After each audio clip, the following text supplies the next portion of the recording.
Hey, it's been a while, hasn't it? I'm sorry to drop by so unexpectedly. I was just in the neighborhood, and I heard you were living around here with a friend, and there's that raised eyebrow. I recognize that. Look, I'll tell you the truth, but I come in first. This blazer is designer, but it's not exactly waterproof. Thank you. I appreciate it, really. I know it was strange seeing you again. This is a cute little apartment. I see your penchant for buying anything in yellow hasn't changed. It makes the place look cozy and warm and just like you. Sorry. It just slipped out. I promise I'll behave. If you don't want me to give you any compliments, I won't. But no thanks aren't like they were before. I'm also sorry for breaking our policy of no contact. I haven't forgotten your request for distance, as much as that word still stings. But you must recognize that I haven't said so much as a simple, "How are you doing?" message in months. I've honored my word. Uh-huh. How did I know you were going to bring up Paris? Yes, I made a terrible mistake in a moment of weakness. One that I have repeatedly apologized for. As it appears to still be at the forefront of your mind, however, allow me to do so once again. I acknowledge that I shouldn't have used my connections in the tech industry to discover you were going on vacation to France. Definitely shouldn't have bought the hotel you were staying at, then cancelled every other guest's bookings and put myself in the room opposite yours. Yes, I know how invasive and disturbing it was for you. You were very clear about your feelings when you came down to the restaurant on the first night and found me sitting there waiting for you, surrounded by empty tables. That was completely unacceptable behavior on my part. It was an impulsive decision made during a period of intense stress for me. The company was under regulatory scrutiny, and I felt that I needed you desperately for comfort. I regret it deeply. To be honest, I regret it from the moment I saw the shock from your face. I had been imagining some romantic reunion in the city of light, but I quickly realized my fantasies weren't in the step of reality. Sorry. If it's any consolation, the hotel's been underperforming financially ever since my acquisition. Definitely not one of my wiser investments. And there was some kind of class action lawsuit from the guests whose stays were cancelled without notice. All in all, it's been a very expensive mistake. But other than that one shameful occasion, I've left you alone, which hasn't been easy. If you understood the loneliness I've felt all this time, maybe you'd be more sympathetic to my poor decision making. Losing you was, it felt like a part of me was torn away. Look, I didn't come here to relitigate the end of our relationship. I have a very specific agenda for tonight, but seeing you again, it's brought up a lot of raw emotions. Why don't we change the conversation to a less volatile subject? Tell me how you've been. A new job? Congratulations, really.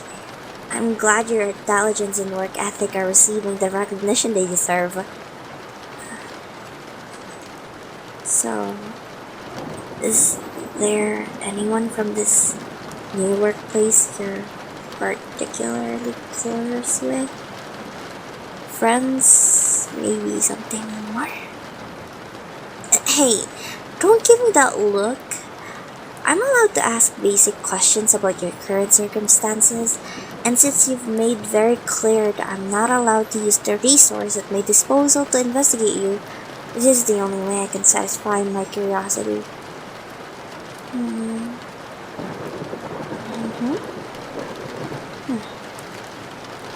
So a few work friends, but no romantic prospects? Interesting. What about outside of work? Are you seeing anyone at all? Maybe something casual or a regular? You're right. I overstepped your boundaries again. I'm sorry. I just... Knowing you've moved on from me completely would be a difficult to bear. A selfish desire, but one that I can't quite shake. Huh? You want to know how I've been? Oh, the usual. Reams of paperwork to sign, charity events, and of course endless meetings. Everything you came to despise. I have tried to find time for myself though. I bought a lake house recently to have a space to relax. I haven't had the time to visit it yet, but my assistant tells me it's lovely. Oh, I'm not here to play the poor little girl rich card. Believe me, I know how fortunate I am and that my situation is of my own making. I could choose to walk away from the stress and pressure at any time, and yet I still find myself addicted to chasing power, even after it cost the one person who really knows me to walk out of my life. The lovely rhythm in your foot tapping on the floor tells me you're running out of patience. So I'll get to the reason I came here. I have an offer for you. If you sleep in bed with me tonight, I'll pay you $100,000. Just sleeping, nothing more. In the morning, we can go our separate ways and you're considerably richer. Yes, I expected this reaction. It's certainly an unconventional offer, I admit, and I don't blame you for this initial refusal. If you allow me to explain, however, you may see the pragmatism in my reasoning. Okay, thank you. Ever since we broke up, I haven't had a single night of restful sleep. Initially, I just assumed that I was struggling to adapt to an empty bed after so long sleeping beside you, not being held in your arms as I drift off to sleep or feeling your hand gently stroke my hair. I couldn't bear it. I would wake up in the night and reach out for you, but find only cold sheets to remind me what I'd lost. It hasn't improved over time, however. I've tried everything. Doctors, therapists, every type of sleeping pill in the market. I even ordered a robot from Japan that's supposed to simulate the warmth of sleeping next to someone. Uh, But it just felt like lying next to an overheating android. Nothing works. I've been subsisting on caffeine pills, vitamin B12 shots, and at least 8 espressos a day. My performance as CEO has taken a hit, of course. I've had to train myself not to yawn during presentations, and I would be willing to accept all of this as my penance for treating you so poorly, or not for the importance of tonight. You see, at noon tomorrow, I'll be chairing a board meeting where I intend on presenting a stock buyback initiative as part of this year's agenda. Which, of course, I won't have if I spend the night tossing and turning in an empty bed. Which brings us back to my offer. One night, peacefully snoozing next to a do woman you tried to erase from your life, and you'll have enough cash to buy yourself a very nice sports car, or whatever you want, which you won't do, of course. You're far too sensible for that. I would imagine you'll put half into your savings and donate the rest to a charity that rescues stray cats or something similarly thoughtful. So, it's decision time. Before you answer though, I'll make the deal even sweeter for you. $250,000. That will save a lot of little kitties. Want it? Now, are we in agreement? What do you mean, no? I don't think you're thinking this through correctly. I have no idea how much you get paid at your new job, but I doubt it's enough to make turning down $250,000 for 8 hours of quote unquote work. a sensible financial decision, don't you think? It's not an, it's not about the money. Of course it isn't. Alright, I'm willing to answer any questions or concerns that you have.